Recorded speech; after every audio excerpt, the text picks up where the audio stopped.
پھر ان سے کسی قسم کی بات کی جائے گی.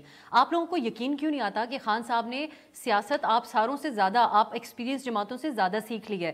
وہ یہاں تک کہتے ہیں کہ میں 3.5 سال 4 سال جو حکومت میں رہا, میں اداروں کو بھی سمجھ چکا ہوں, مجھے پتہ ہے کون کیا کہہ رہا ہے. وہ ایزیلی کوئی بات کہتے ہیں, نہیں گیٹس اوے ود اٹ. انہوں نے اسٹیبلشمنٹ سے بھی جو ان کے سامنے مطالبہ رکھا وہ یہی تھا کہ آپ نے ان کا ساتھ, ان کو روکا کیوں نہیں اگر ساتھ نہیں بھی دیا ہے آپ نے. تو اب اس وقت صورتحال کا آپ کو یہ سامنا ہے کہ خان صاحب کو آپ پولیٹیکلی کاؤنٹر نہیں کر پاتے, کہ حتیٰ کہ ڈی جی آئی کو ملک کی ہسٹری میں پہلی دفعہ اپنے ادارے کا دفاع کرنے کے لیے خود آنا پڑا, اور آپ لوگ کہہ رہے ہیں خان صاحب کو سیاست نہیں کرنی آتی. دیکھیے خان صاحب کو سیاست اس لیے نہیں کرنی آتی کیونکہ وار چوتھے دن اپنی جو ہے نا وہ یو ٹرن لے رہے ہوتے ہیں. کوئی زبان جو ہے کہیں پہ ایک جگہ پہ رکنی چاہیے نا. کبھی آپ نے پہلے پورا نیریٹو بلڈ کر دیا امریکہ کے خلاف, بعد میں امریکہ سے جا کے معافی مانگ لی.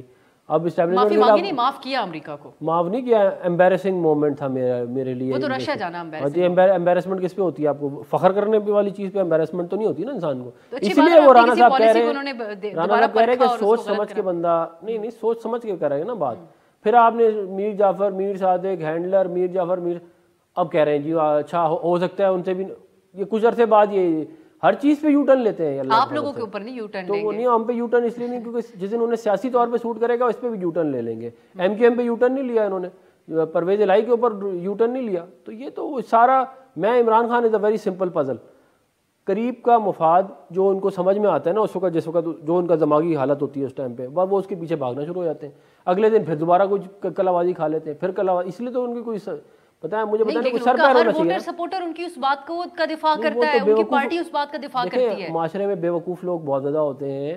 آپ ان کو کہہ دو پاکستانی عوام کو بیوقوف تو نہیں کہہ سکتے. پاکستانی عوام کو میں بالکل بھی بیوقوف نہیں کہہ رہا. میں ان کے سپورٹروں کی بات کر رہا ہوں جو بیچارے جن کو صبح وہ ایک کہانی سناتے ہیں, اس کے بعد دوپہر کو ایک اور سناتے ہیں, اور شام کو, اور تینوں ایک دوسرے سے نہیں مل رہی ہوتی, اور وہ تینوں پہ ایمان لے آتے ہیں. اب آپ مجھے بتائیں, رات ہو رہی ہے نا, میری گزارش سنیں, آپ کو کوئی آگے کہہ کہ دن ہے, تو آپ کیا کہیں گے اس کا دماغ ٹھیک نہیں ہے یا کوئی مسئلہ ہے نا. یہی والی باتیں چل رہی ہوتی ہیں. وہ تھوڑا ایکسپلین کرنے کی کوشش کریں, لیکن بہرحال ویسے اگر یہ بات کی جو تو ساری سیاسی جماعتوں کا, آپ نے کہا آپ لوگوں کی جماعت نے کہا مفتیٰ صاحب مشکل فیصلے کریں گے, ڈار صاحب ان کو ریورس کریں گے. آج ڈار صاحب کو خود نہیں سمجھ آ رہی مشکل فیصلے کرنے ہیں آسان فیصلے کرنے. ہم نے کبھی کوئی بیانیہ بنا کے پورے قوم کو ایک طرف لگا دیا اور اس کے بعد کہا کہ وہ تو مجھ سے غلطی ہو گئی تھی. ایک دفعہ بتائیں کیا کہتے ہیں. یہ تو حد ہے کہتے ہیں کہ آپ نے ایک پورا بیانیہ بلڈ کیا, اس میں کہانیاں بنائیں گڑی, ایک میر جعفر ہے, ایک میر صادق ہے, ایک ہینڈلر ہے, ایک پتہ نہیں یہ ہے وہ ہے, پوری کہانی بلڈ کی, اور بعد میں اس کے بعد آپ کہتے ہیں جی وہ تو میں بڑا میرے لیے شرمندگی کا باعث تھا کہ میں رشیا چلا گیا.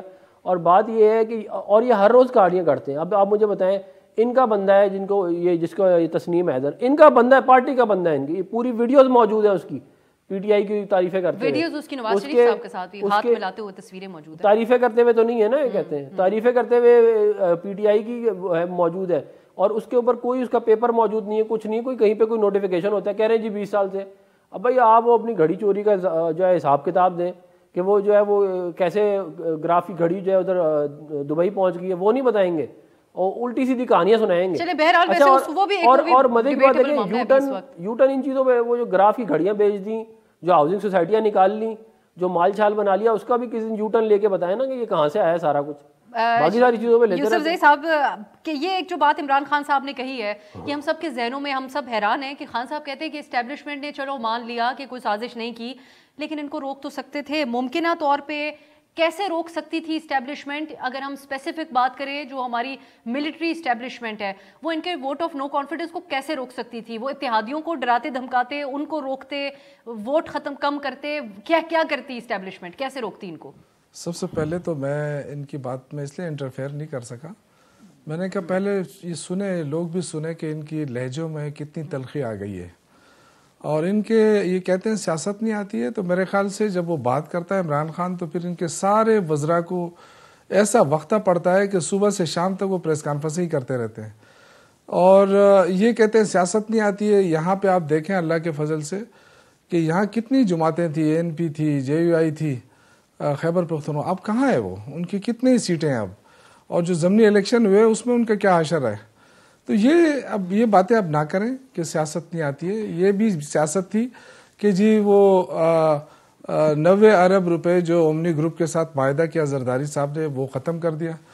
یہ جو 11 ارب اور پتہ نہیں کتنے ارب نیب کے کیسز کے ختم کر کے انہوں نے جو معاف کرا دیا اور اپنے آپ کو بری ذمہ قرار دے دیا. اور یہ جو پاناما لیکس کے اندر جو محلات سامنے آئے تھے مریم بی بی کے, وہ بھی ختم ہو گئے. تو یہ تو سیاست، ان کی سیاست تو یہ ہے نا، یہ کہتے ہیں اس طرح کی سیاست کرے عمران خان. اچھا مزے کی بات یہ ہے کہ یہ ایک گھڑی کے پیچھے پڑے ہیں جو چلو کروڑوں کی ہو گئی، یہ جو اربوں روپے انہوں نے کھا لیا اس کا حساب دینے کے لیے تو تیار نہیں. ایک نواز شریف سے ایک بات پوچھی تھی کہ مال کس کا ہے وہاں جو ہے لندن میں، وہ ابھی تک اس اپارٹمنٹ کا جواب نہیں دے سکا. یہ ہمیں کہہ رہے ہیں کہ جی کروڑوں کی گھڑی بیچی ہے، کیا کس طرح بیچی ہے؟ میں یوسف زئی صاحب دوبارہ آپ کی طرف آؤں گی، وہی سوال لے کے، اس کا جواب مجھے نہیں ملا تھا کہ خان صاحب اسٹیبلشمنٹ سے چاہتے کیا. میں پراچا صاحب کا انالیسز اس پہ پہلے سمجھنے کے لیے حاصل کرتی ہوں. پراچا صاحب، خان صاحب جب یہ بات کہتے ہیں کہ آپ ان کو ان پارٹیوں کو لانے نہ دیتے ووٹ آف نو کانفیڈنس یا میری حکومت جانے نہ دیتے، تو ممکنہ طور پر ان کے ذہن میں کیا ہوتا ہے کہ وہ کس طریقے سے اسٹیبلشمنٹ یا جو ہماری فوج ہے وہ کردار ادا کر سکتی تھی ایک عدم اعتماد کی تحریک کو روکنے کے لیے. اور جو دوسری یہاں پہ ایک بات زیر بحث ہے، اس کو بھی اگر آپ ایڈریس کرنا چاہیں. یہ جو تسنیم شاہ نامی لنڈن سے ایک شخص سامنے آیا الزام لگا رہا ہے، اس کے الزامات کی کیا اہمیت ہونی چاہیے جب ان کی پارٹی بھی کہتی ہے کہ کوئی اس کے پاس پارٹی میں پوزیشن نہیں ہے، اور دوسری طرف ناصر بٹ صاحب بھی ہم سن رہے ہیں ان کا نام لیا گیا تو عدالت جا رہے ہیں. دیکھیں جو دوسرا کوسچن ہے نا، وہ تو ایسے ربش کریکٹرز ہوتے ہیں معاشرے میں، ہر جگہ آ جاتے ہیں، کبھی ادھر سر اٹھا کے آ جاتے ہیں، کبھی ادھر اٹھا جاتے ہیں. تو اگر کوئی پی ٹی آئی کے خلاف بھی اس طرح کا کریکٹر بات کرے گا تو میرے نزدیک اس کی بھی کوئی اہمیت نہیں ہوگی. اور نواز شریف کے بارے میں یا مسلم لیگ نون کے بارے میں کوئی ایسا شخص بات کرے گا تو کوئی اہمیت کی حامل نہیں ہوگی. نواز شریف نے اس بندے کے ساتھ مشورہ کرنا تھا بیٹھ کر کے ارشد شریف کو بھی آپ مرڈر کر دیں اور عمران خان کا بھی اٹیک کر دیں. یہ ایسے کریکٹر گھومتے رہتے ہیں، یہ کوئی اہمیت کی بات نہیں ہے. جو آپ کا پہلا کوسچن ہے وہ بڑا امپورٹنٹ ہے اور پاکستان کے پولیٹیکل کانٹیکسٹ میں بڑا انٹرسٹنگ ہے. مثلا خود ایک صاحب نے بائی الیکشن میں مری کے حلقے میں کھڑے ہو کے کہا تھا کہ ہم نے ایک تیسری جماعت بنائی اور وہ ہمارا تجربہ کامیاب رہا. تو ماضی میں جو غلطیاں ہوئیں اب شاید وہ ہمیں ہانٹ کر رہی ہیں. یوسف رضا گیلانی صاحب سینٹ کی سیٹ جیتے تھے، اس کے بعد عمران خان نے ووٹ آف کانفیڈنس لینا تھا. عمران خان نے پھر کہا ہمارے ملک کے دو بڑوں کو کہ میں نے ووٹ آف کانفیڈنس لینا ہے، کیونکہ وہ بڑے آ کر عمران خان کو کہہ رہے تھے کہ دیکھیں آپ کے لوگ ادھر ادھر ہو رہے ہیں تو آپ اپنی پارٹی پر نظر رکھیں، اپنے لوگوں کو منائیں، اگر روٹھے ہوئے ہیں تو اگر ان کے کچھ مطالبات ہیں جائز تو آپ ان کو دیکھیں. اس کانٹیکس میں ظاہر ہے 15 سے 20 ووٹ جو یوسف رضا گیلانی صاحب کو ملے تھے وہ پی ٹی آئی کے اپنے ہی لوگوں کے ووٹ ملے تھے. تو جب باری آئی ووٹ آف کانفیڈنس کی تو عمران خان نے کہا کہ آپ مینیج کریں. اب یہ مطلب میں کوٹ نہیں کر سکتا جہاں سے مجھے پتا چلا، شاید آپ لوگوں کو بھی پتا چلا ہوگا. پھر ایک صاحب نے تو یہاں ڈاکٹر عامر لیاقت مرحوم نے تو یہاں کھڑے ہو کر بھی کہا تھا کہ وہی لے آئے ہیں جو پہلے ہمیں لایا کرتے تھے. عمران خان کے ذہن میں تھا کہ جس طرح سے انڈیپینڈنٹ لوگوں کو میری پارٹی میں شامل کروایا گیا، دوسری پارٹیوں سے لوگ نکال کر لائے گئے.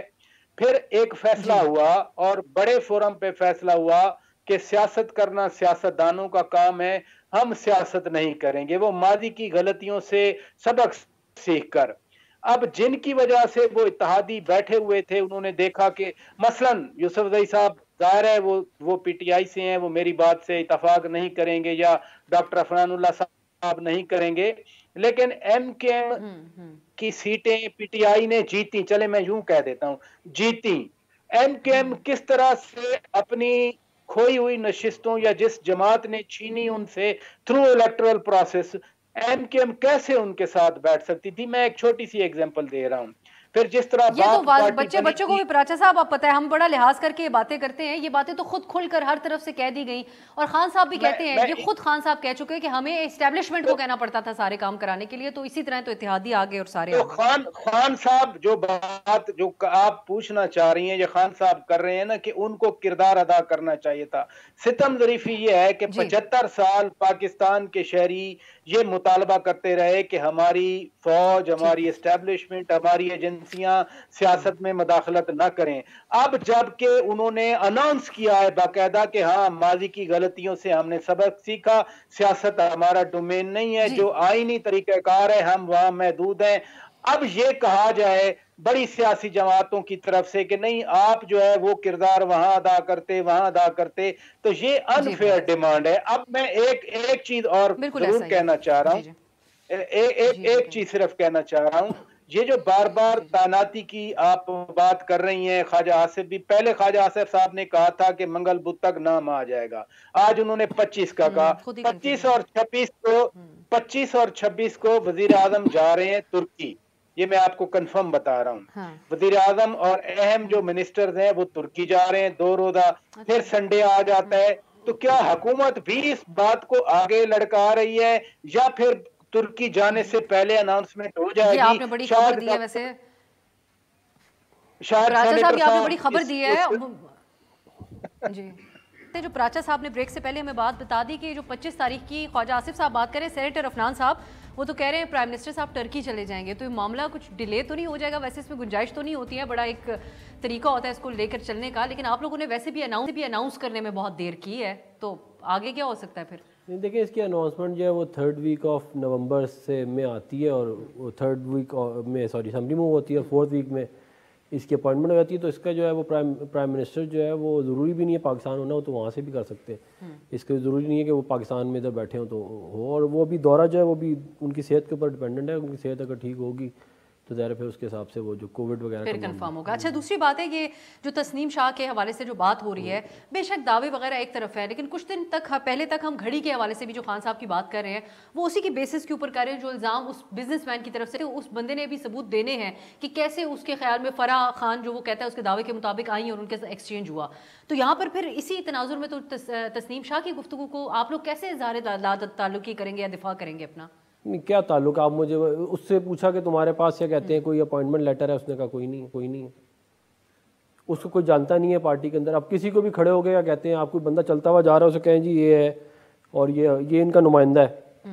بھئی آپ کی تو تصویریں موجود ہیں نا, فرح گوگی صاحبہ کی تصویریں موجود ہیں یہ اپنا بنی گالا کے اندر, ایک نہیں ہے پتہ نہیں کتنی ساری ہیں, اور جو ان کی جو کاروباری معاملات ہیں وہ بھی سارے پاکستان کے سامنے. لیکن گھڑی کی ڈیل کرتے ہوئے تو کوئی ثبوت ابھی تک سامنے نہیں آیا نا. ثبوت تو یہ ہے نا کہ گھڑی وہاں پہنچ گئی, اس سے بڑا ثبوت اور کیا ہے؟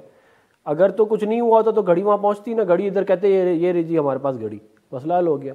ان کے ساری کی ساری کرپشنیں سامنے آ رہی ہیں, تو وہ جو ہے یہ اس لیے بھی زیادہ بھاگ دوڑ لگی ہوئی ہے کہ یہ کرپشن کے معاملات ہمارے, یہ پشاور میٹرو میں کرپشن ہوئی, مالم جبہ میں کرپشن ہوئی, یہ جو ٹرانسفر پوسٹنگوں میں مال بنایا گیا, گھڑی میں مال بنایا گیا. مطلب کوئی ایک سوچے حالت یہ تھی 500 روپے کا میٹ بھی لے گئے, توشہ خانہ کے اندر ایک 500 روپے کا میٹ تھا وہ بھی لے گئے اللہ کے فضل سے. اتنے ایماندار ہیں جاری کر رہے ہیں آپ لوگ. پانی کی بوتلیں وزیر اعظم ہاؤس کی وہ بھی جاتے ہوئے لے کے گئے, ایک گاڑی میں اپنا BMW X5 وہ بھی ساتھ لے گئے. مطلب یہ ایمانداری کا آپ لیول چیک کریں کہ یہ 170ویں نمبر پہ ٹرانسپیرنسی انٹرنیشنل نے کہا تھا پاکستان ہے جب ان کی حکومت آئی, اور 140ویں نمبر پہ چھوڑ کے گئے. 23 ملکوں سے پاکستان زیادہ کرپٹ ہوا ہے پچھلے عمران خان کے 4.25 سال کے اندر, اور اس کے بعد وہ روزانہ آ کے کرپشن کے اوپر لیکچر بھی دے رہے ہوتے ہیں. تو اب اس کا کوئی یہ ایک نیا انہوں نے ایک فنومینا ہے. دیکھیں یہ آپ ایک سمجھ, آپ کو ضرورت نہیں ہے کام کرنے کی. PTI کا ایک بڑا زبردست انہوں نے ایک فنومینا لے کے آئے ہیں, وہ یہ کہ آپ کو کیا ضرورت ہے, آپ کو ڈیم بنائیں, موٹر وے بنائیں, انویسٹمنٹ لے کے آئیں. آپ جھوٹ بول دیں سوشل میڈیا کے اوپر, ایسے لوگ بیٹھے ہوئے وہ سارے کہیں گے ہاں جی اب وہ تسنیم والے لوگ پکڑ کے بیٹھ گئے. لوگ سمجھتے ہیں کہ عمران خان جو ہے وہ 12 جماعتوں کے خلاف لگا ہوا ہے. مطلب اپنی GDA نظر نہیں آتی, اپنی جماعت اسلامی نظر نہیں آتی. یہی جماعتیں جب جماعت اسلامی تو ان کے ساتھ تھوڑی نا ہے, ان کے ساتھ بہت ساری جگہوں پہ ہے, اور یہی جماعتیں جب ان کے ساتھ تھی تو تب سمجھ میں نہیں آتا تھا. جب بائی الیکشن یوسف زئی صاحب کی طرف جاؤں گی, بائی الیکشن ہم جیتے تھے تو کہتے تھے نہیں یہ تو کچھ نہیں ہوتا, خود بائی الیکشن جیتنے شروع ہو گئے. ٹھیک ہے جی. یوسف زئی صاحب اس وقت خان صاحب یہ بھی کہا کرتے تھے, خان صاحب بڑے آئیڈیاز انٹروڈیوس کراتے ہیں ینگ عوام کے لیے اور ساروں کے لیے, کہا کرتے تھے جب آپ حکومت بیک لیش تو ایک آتا ہے عوام کی حد تک, ایک مشکل وقت ہوتا ہے تو اس میں ووٹ کم ہی پڑتے ہیں آپ کو. یہ لوگ کہتے ہیں کہ ہم تو ایسے وقت میں بیٹھیں گے, مشکل فیصلے آپ لوگ کر کے گئے جس کو سامنا ہم لوگ کریں عوام کی عدالت میں.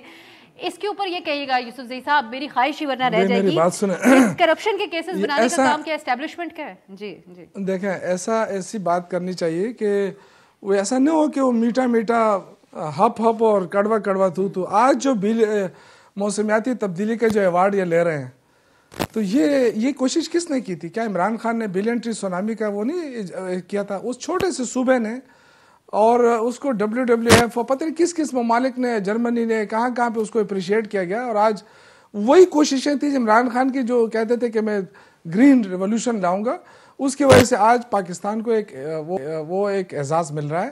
تو یہ اس کے پیچھے محنت تھی.